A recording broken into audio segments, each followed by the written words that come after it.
𝚊𝚒𝚒𝚒𝚑. What on earth am I going to talk about? The show is The Acid Capitalist. The title, The Sovereign Parasite.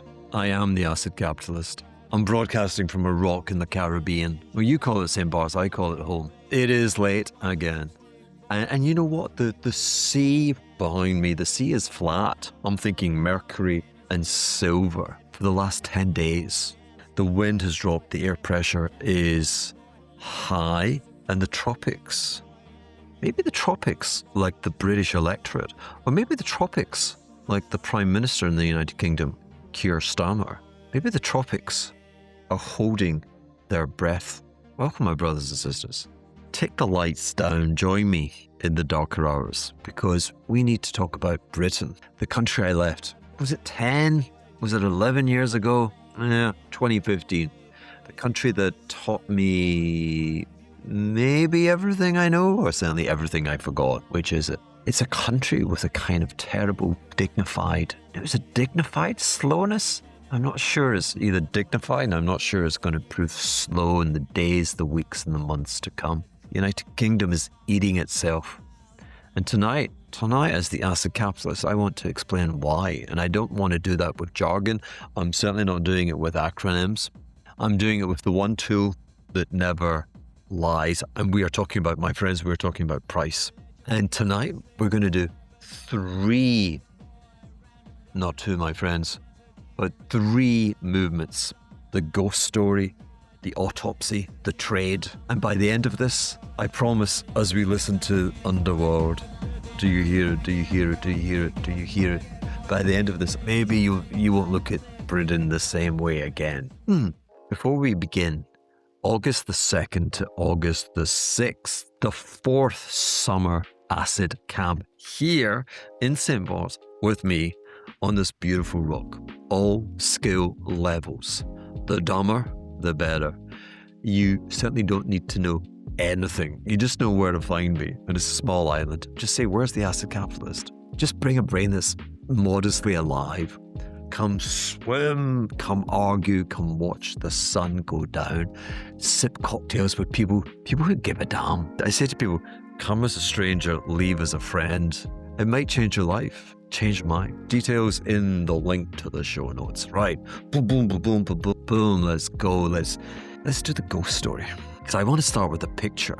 I want to start with the old War Office in London. The building where Churchill once stood, poring over maps, counting ships, counting aircraft, bodies. The man was dictating time. The old War Office is a hotel now. It's called Raffles. 5 stars. That's not a military ranking. That's a function of the crispness of the sheets, where it's mostly foreign guests checking in on the floors where an empire used to think, used to breathe, used to expand, used to have relevance. And next door is the Admiralty, the building. And that too is being stripped and repurposed for hospitality. Portsmouth is selling the Citadel, 17th century fortress. Interesting point. You know, like the cannons, they were often like facing the town because the citizens of Portsmouth were a little bit of a radical crowd. Anyway, 17th century fortress being sold, another hotel in the making. But they are quirky real estate stories. But more than that, they are balance sheet adjustments. This is the ratio that stopped me cold. Britain has 22 ships in the Royal Navy and 72 admirals to argue over 22 ships in the Royal Navy. The NHS, the National Health System, carries more administrators than nurses. And the British Army, fewer deployable tanks than Belgium did in 1940. 3 ratios, my friend, 1 country. The fractal repeating because the system, the British system, the sovereign system has outgrown its own purpose. And I want to say to you, is eating itself to sustain itself. And whilst you think about that, everything I'm about to explain lives in longer form on my Substack and my Patreon. Tonight's paper, The Sovereign Parasite, It's roughly 5,000 words. What did you do at the weekend? I wrote half a dissertation. It's 20 minutes to read. This will probably take me twice that time. I think those 20 minutes, they might just change. They might tip the balance of how you view the UK and other European bond markets. I would urge you, subscribe tonight. Again, the link, like the camp, it's in the show notes. Anyway, there's a grand bargain. Let me take you back to something that once made sense. Because for most of the last century, the nation state, it was genuinely worth the price of keeping. Defense was definitely cheaper when you just pooled it. Roads, hospitals, schools, cheaper at the scale. Imagine if every town had to defend itself alone, if every family had to carry its own catastrophe risk, where would we be? That was more expensive than paying taxes and letting the state do it. Clearly a deal was struck, and the deal was struck after the great loss of humanity after the First World War. The state said, give us your taxes, send us your sons to fight when we need them, and in return, we'll give you rights, universal rights, votes, welfare, pensions, a health system, an education system, a future. Some might say we were promised, I know this sounds very Church of England, which is certainly not my denomination, we were promised a new Jerusalem. And for a while it worked, because the deal was never just moral, it was actually fucking practical. The state needed the mass, and so the mass got a claim on the state. But here's where the story changes. I want to call this is the inversion. Because that deal, the reason that the state and its citizens codependent upon each other, it's quietly, and certainly without announcement, but I want to say it's flipped and turned around. Think about war first, and unfortunately we're getting many lucid examples of it from Ukraine and now Iran. War makes my logic sharp. The Americans have just dismantled the Iranian Air Force and Navy without a single soldier on the ground. Drones, AI, precision systems, intelligence that moves faster than any human command structure. And here's the clincher. You don't conscript a drone. You don't like phone Amazon and say, guys, listen, if you got any drones we could borrow for the war effort. You don't conscript drones, you make them in a fucking factory. The mass, the bodies, the humanity, the millions of ordinary people the state needed for its industrial wars. And World War I in particular was industrial in its scale of tragedy and brutality. But the state no longer requires your sons in the way that it once did. And that's the inversion. Let's bring that logic, that same logic to work. Think about everyone who sits between capital and labour. So now we're in the economic model, the gross domestic product, the GDP of the country. I'm talking about the human paste between capital and labour.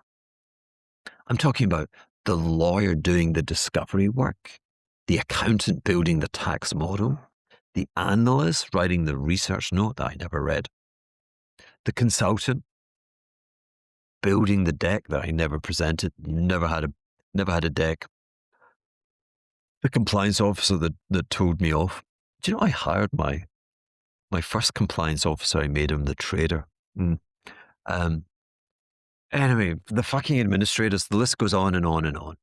All of it, all of that expensive, educated, middle class, human machinery, that's being repriced from necessity to overhead. It's a model that costs the competing model.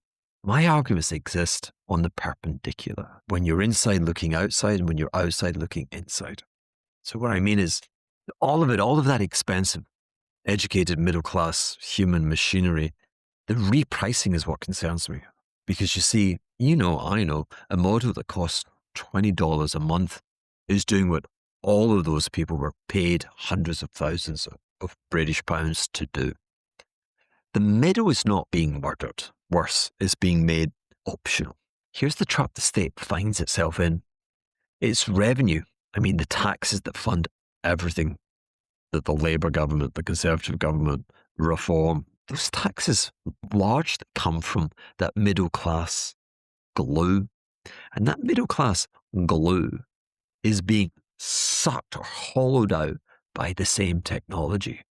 The state can't control this technology and it doesn't fully understand this technology. So the technology of drones, of AI, of robotics that's taking the mass of humanity out of war is also the same technology that's taking the middle class out of the tax system. And that's potentially catastrophic because government promises do not shrink. Pensions, they don't get cheaper because the tax base moves to Monaco. Hospitals don't cost less because the memo is written by an AI program. Debt service doesn't care that the graduates have been automated. The state is listing, not because of a single knockout punch, but because the cost structure of the sovereign no longer clears because there are cheaper alternatives to the state.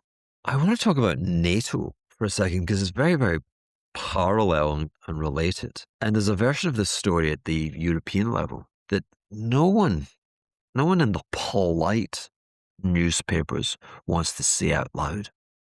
See, NATO was never just a military alliance. If you look deeper, like everything, it was a financial arrangement. For sure, America carried the gun. America for sure paid the defense. And Europe, freed from the considerable cost of defense, Europe built something extraordinary, something it's very proud of. It built the welfare state. It built the pension. It built the public health system. Oh, post-war social democratic cathedral.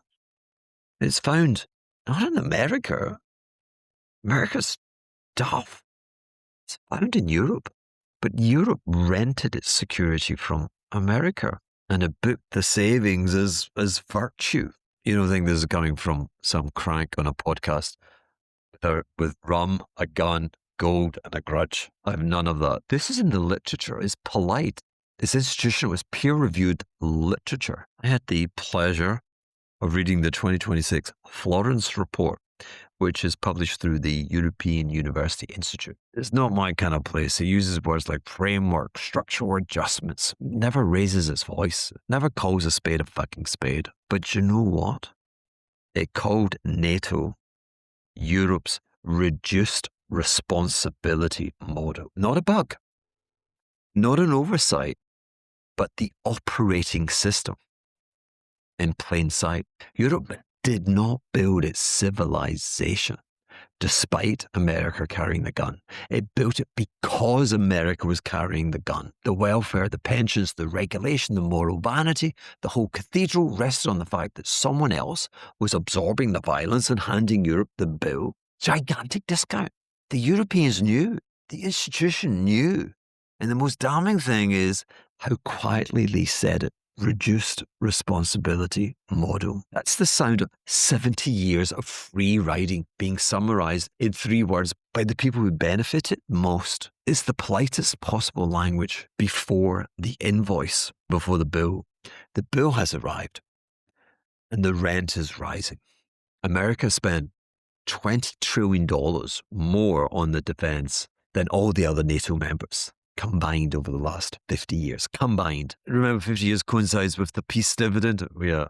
And the current United States administration has decided that the bill is coming home. Football ain't coming home, but the bill, the invoice is coming home. This is not ideology. This is not isolationism. This is the largest sovereign on planet Earth presenting Europe with a long overdue invoice. Ammunition has a price. Air defense has a price. Energy security has a price, Germany.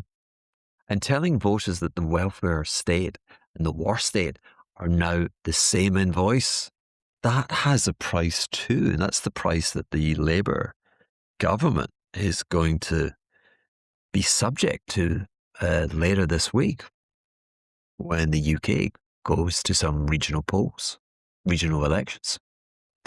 And when those prices land on the European balance sheet, the sovereign European balance sheet, Europe no longer looks moral or sophisticated or inevitable.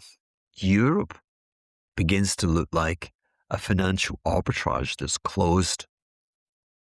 I'm a finance kind of guy, and I've got to say that the mark to market on that closure, it's not going to be gentle. Dun, dun, dun, dun, dun. Let's do movement 2. I want to talk about the autopsy. I want to talk about how Britain built state it can't afford. Now, to do so, I'm going to have to speak about the specific mechanism that built modern Britain. Because Britain, the United Kingdom, it didn't just inherit a sovereign problem. I'm focusing on the UK because the UK specialised in the sovereign problem.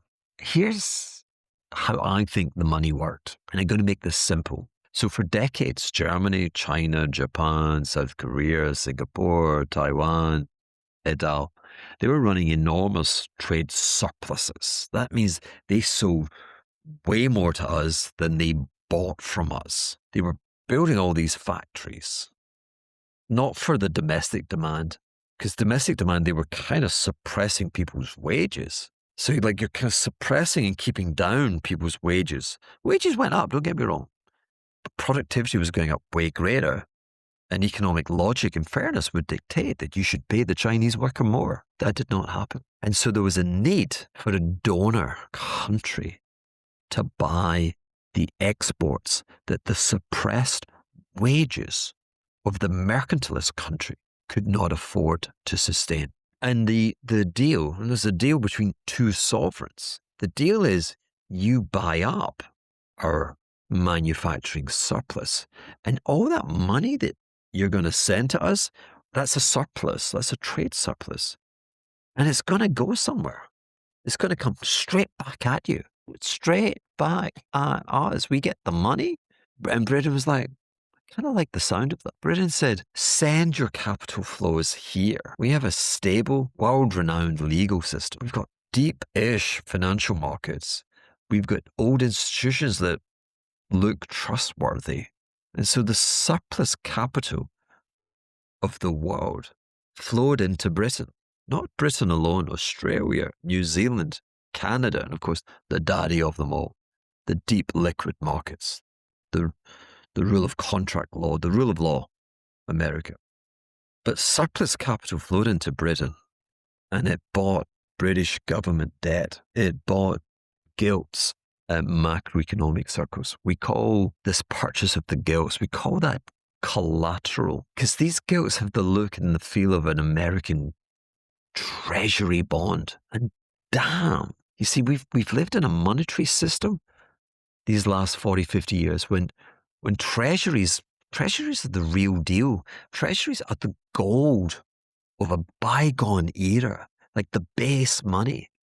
And the accumulation of base money of treasuries and gilts and German bunds and Japanese JGBs into a huge foreign exchange reserve held by the likes of China, that becomes their moat. It becomes their security for a rainy day. It makes them almost impregnable. That's why the mercantilists voted for it, the donors of the capital. But the deal for the host countries like the United Kingdom, it's a bit harder. I mean, sometimes I feel like it was a bung. You know, the French call that a pot de vin, like a bribe. You see, because so much foreign money was chasing British debt that the interest rate, the gilt yield, the coupon divided by the price, the yield that Britain had to pay on its government debt, the cost of the government's money, when it was so much in demand, the cost stayed very, very low, really fucking low, which meant Britain could borrow cheaply. Not for days, not for weeks, not for months, for decades. And spend far beyond what it was actually producing, actually earning. So the NHS, the benefit system, the public sector wage bill, the pensions obligation, none of it, nada was funded by British output. It was funded by the willingness of foreign surplus capital to keep lending to the United Kingdom at rates made artificially cheap by a machine that was running overseas. All of this podcast tonight rests on Britain did not earn its state.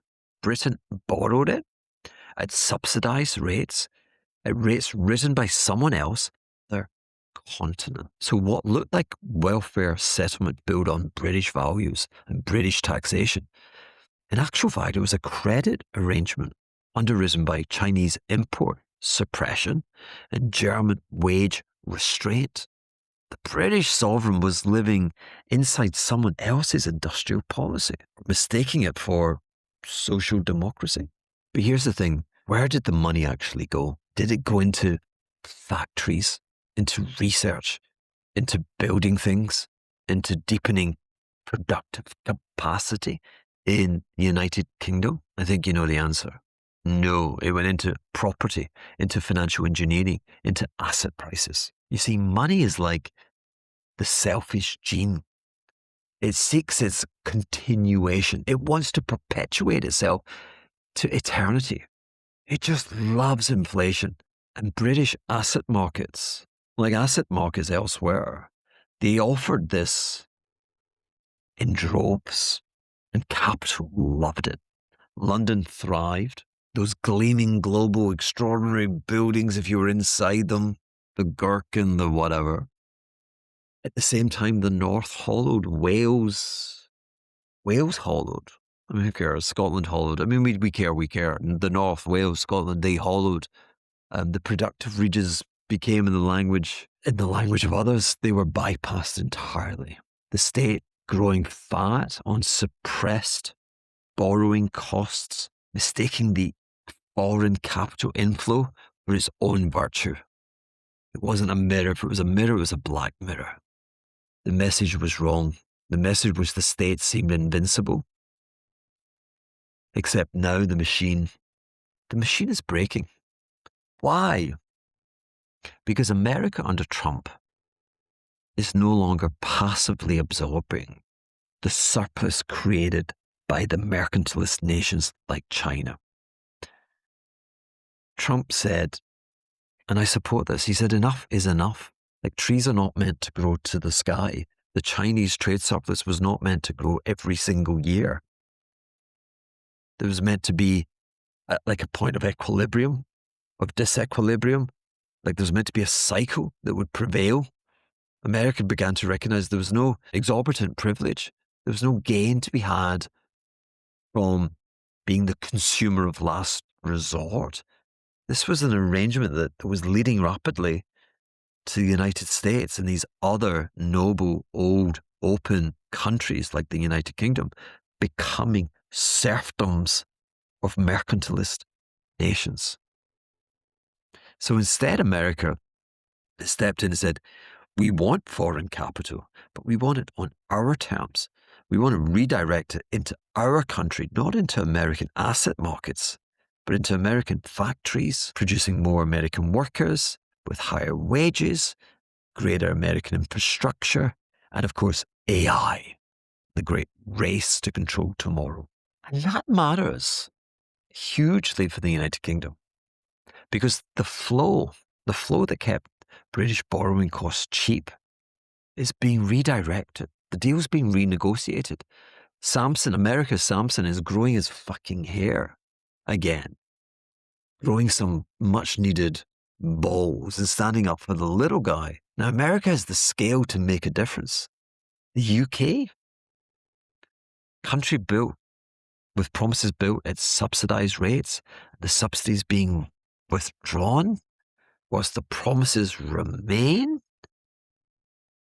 Ooh, that is not a good situation. That's a situation that needs a solution. So what is the British government doing about this? I mean, America is spending. It's got 4 hyperscalers, 4 private companies alone spending almost $1 trillion. It'll be $1 trillion next year. That's 4 private companies. I doubt the UK has $1 trillion to spend. Instead, the great minds of the civil service and the political class. They've got a vision for the city of London. And I'm reading directly here on the top of my head. The Labour Party, the Chancellor, they want to reinvigorate risk-taking, promote innovation, attract more global banking and finance. Attract more global banking and finance. Read that again and again. In the middle of the biggest repricing of the economic system in like 100 years, Britain's answer is to become a better receptacle for the capital that's already leaving. I mean, are they fucking serious? The UK administrators are spending all of their time polishing the Petri dish, deepening the dependency precisely as the dependency is being withdrawn by the valiant attempts of the US to insist on equilibrium in world trade. I mean, the old joke was that insanity is doing the same thing and expecting a different result. But Britain has improved on the joke. It keeps doing the same thing and expecting the old result from a world that no longer supplies the input. The UK does not suffer, undoubtedly, alone from this. But let's discuss the welfare trap. I'm talking about the capital. It's not quite in flight mode yet, but it's not coming in the manner that it once did. The revenue. But the promises are still intact. Let's discuss welfare arithmetic. In the United Kingdom, it's called disability and sickness benefits. And they're spending £81 billion a year. That's $120, $130 billion. UK, everything today just seems tiny and who cares with regard to when you compare it to the size of the United States. But the United Kingdom is spending £81 billion, $130 billion a year. And that is 1.5 times the size of the entire defense budget. 1.5 times the cost of defending the country. And they're spending that money so that citizens don't have to work in that country. Or put another way, the state is spending almost $100 billion annually managing incapacity while trying to build an AI superpower with sums that by comparison look like chicken shit. I mean, literally like a couple of 100 million spread over years. So they're spending 100 billion a year, growing into 100 billion a year. 100 billion, 100,000 million a year on incapacity, and maybe 100 million spread over the next 6 years. Last year, when they tried to cut 5 billion from that 81 billion number, 120, I'm not playing darts, but 120 of the government's MPs, ministers of parliament, they rebelled, they killed the plan. So here's the trap in its full terrible clarity. The state cannot cut the political cost. I mean, they've got an enormous political majority and they can't cut the insanity. The political cost is presently deemed to be greater than the borrowing cost. But it can only keep borrowing if the bond market keeps buying. And the bond market will only keep buying if the foreign capital from the mercantilists keeps flowing. And then over here, you've got the biggest sovereign and you've got crazy Trump saying, I'm not having it. I want that flow and I want that flow in the United States. Systems change when someone breaks for cover. Like the UK in the early 1930s was thankfully, it was the rogue. I don't mean rogue in any pejorative manner, but the UK was the rogue state when it put its hands up and said, the gold standard, nah. And kind of like that's what happened with Trump. He said, perpetual trade surplus system that favors China, nah, we're out. The biggest sovereign became rogue, and the funding of the British incapacity benefit system is becoming precarious. And you know, as I know, that the real yield on the British gilt is already moving higher. And it's not noise. It's not a fucking tantrum. The gilt market knows. The pound knows. It knows what every fucker with a Gulf Stream knew first. It's beginning to price the withdrawal of the mercantilist subsidy on the welfare state. So let's go back 50 years, more than 50 years, 1976, when Britain went to the IMF, when Britain was brought to its knees, hat in hand, the pound in free fall, credit exhausted. I say the pound in free fall. Pound today is trade weighted, not terribly far away from that exact spot. Not quite. We're 135, and like you'd be talking about another 35%. That's a big deal. That's a devaluation. But in 1976, the British Prime Minister and a Labour Prime Minister, so the same as the political colours presently in number 10 Downing Street, the Prime Minister stood before his party and he told them, you cannot spend your way out of a recession. From the most unlikeliest source, Labour Conference Party, we heard one of the most honest speeches in British history, and it destroyed his government. Today, in 2026, the path of the debt, we call it the trajectory, the current account deficit, the thinning tax base, the structural element to the deficits that no budget dares to seek remedy for, the political paralysis of a government with a massive majority that cannot find the will to cut one single protected line. They couldn't find it within them to cut one line. I hear 1976, not perfectly, but enough to keep the question worth pricing. A government elected with one of the largest majorities in modern British history is facing a collapse in popular support that has no modern precedent. This is not midterm blues. This is a population concluding faster than any polling model that the British sovereign state is no longer working. Final section, the ghost story, the autopsy, the part that matters. Because markets don't pay you for understanding the decline, they pay you for knowing what comes next. And scarcity is bid. Here's the world we're moving into. The digital economy is building an abundance machine globally. I'm talking about intelligence, code, content, everything replicating at near zero marginal cost. Everything that can be copied will become cheap, which means capital is hunting the things that cannot be copied. Rock, coastline, island, jurisdiction, St. Barts, island in the Caribbean. Guess what?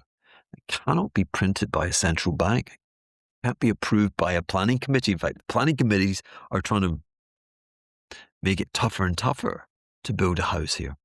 A friend was staying with me last week at Blanc Bleu. He was here to buy a property. He saw one listed at $31 million. I am the intel here, and I know that the owner of that property purchased it during COVID.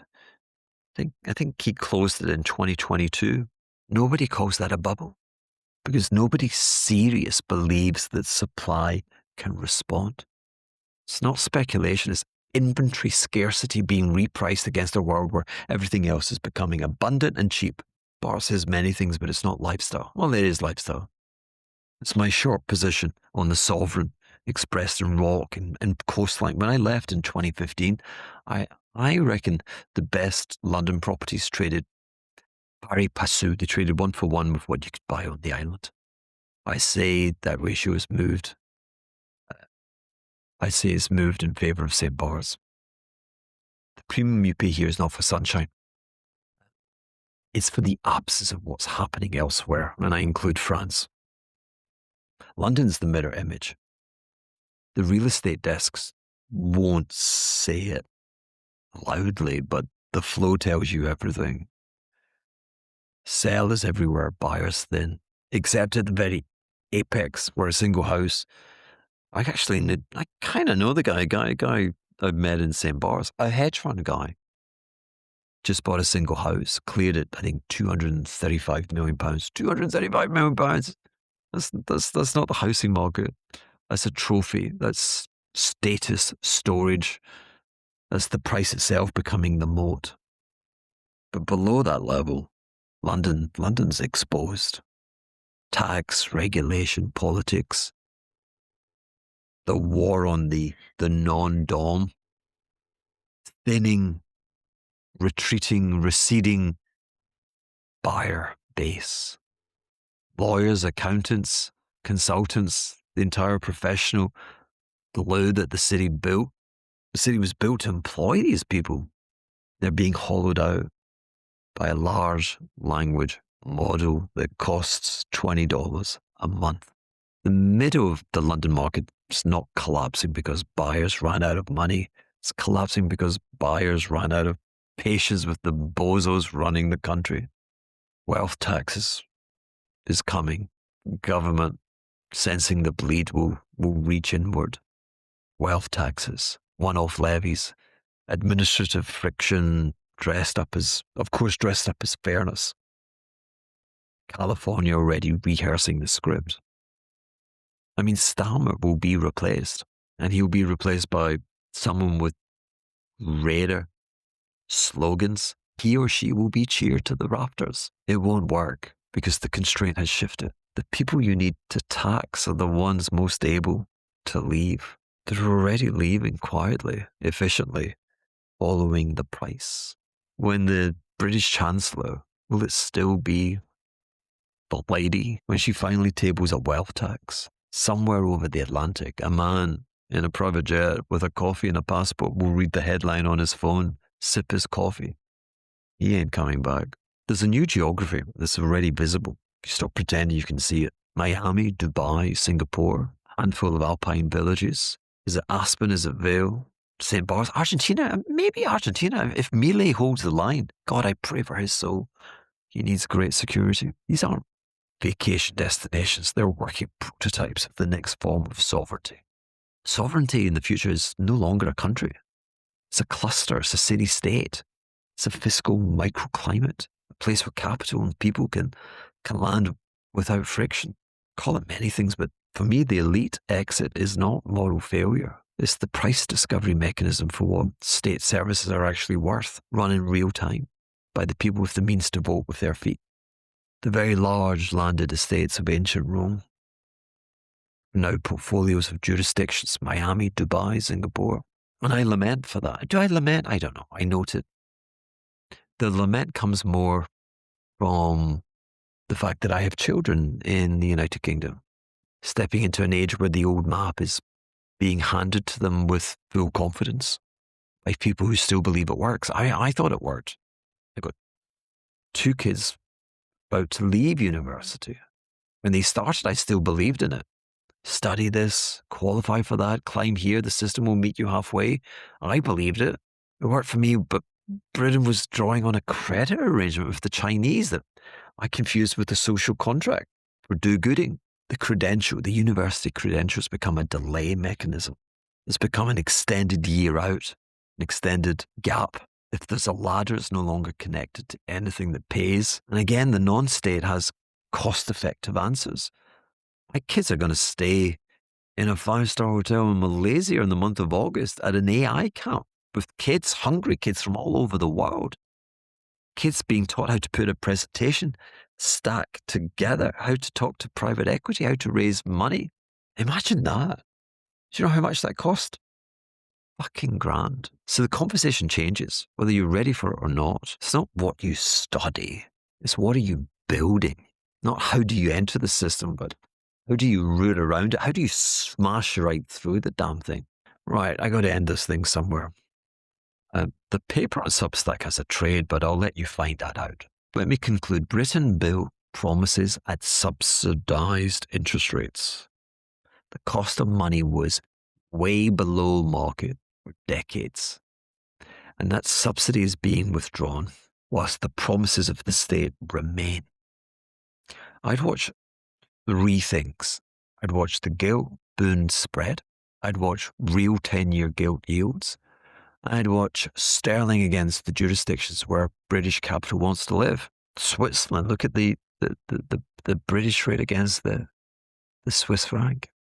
Those prices will tell you more than the budget.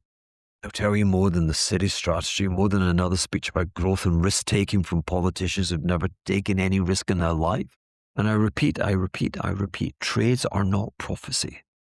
Trades are the balance sheet consequences of the sovereign settlement. The sovereign is no longer a relevant organization. And I'd be long the sovereign trying to reprice itself. And I'd be short the sovereign still polishing the petri dish. Mind the gap, as they say when you're going underground. We should end with the jam. I fucking love Paul Weller. I love that song, Underground. But I'm not. I'm not, because I'm still here in St. Barts. The sea is still flat behind me. The moon has shifted to the other side of the hillside. And somewhere in a treasury basement in London, someone is writing a press release. Someone's preparing another speech about growth and innovation. The host country, the United Kingdom, is going to wake up the day after tomorrow, the day after the elections.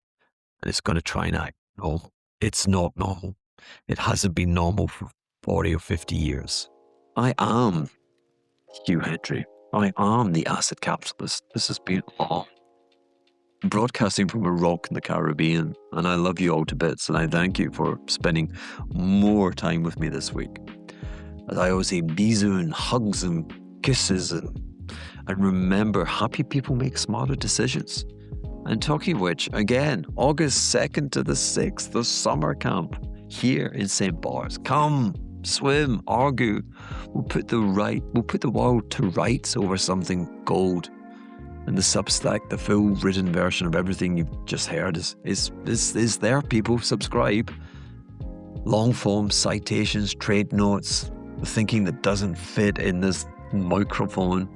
I promise you the price will be there in the morning, and the price is the only honest thing in a crooked world. So before you go to sleep tonight, lock the doors, dim the lights, because I've decided to send you all to Coventry. It had to be the sound of a country going sideways. Unemployment, unrest, dread, and one of the greatest bass lines ever committed to music. It had to be the Specials. It had to be Ghost Town. Musically, this thing is bizarre and yet brilliant. Maybe that's what the tombstone of the United Kingdom sovereign will say. Bizarre and yet brilliant. Is ska slowed down? There's a wheezing trombone and ghostly flute line, but it's that dubby bass. It doesn't just describe urban decay. It sounds like walking through it. Until next week, good night, Hugh Hendry.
Getting out.